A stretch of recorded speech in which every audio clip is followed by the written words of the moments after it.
Cuando las bicicletas eran de hierro y pesaban más de 15 kilos, participar en el Tour de Francia era toda una gesta. El Tour no era el deporte de tecnología punta, de preparación que conocemos ahora, un deporte sofisticado, era un deporte de brutos, era un deporte de aventureros locos, ¿no?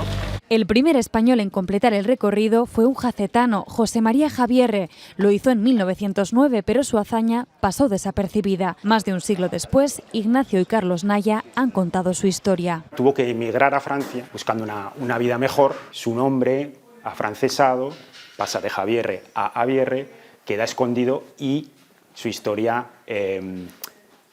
ignorada durante muchos años. Vimos una historia que merecía contarse.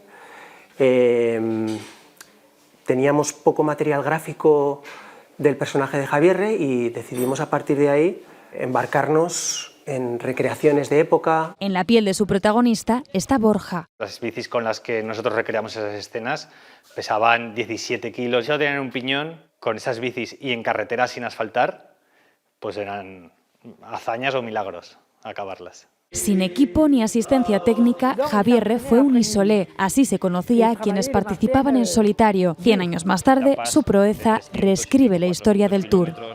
Con unas bicicletas sin desarrollos que pesaban 15-16 Aragón kilos. TV con el audiovisual aragonés.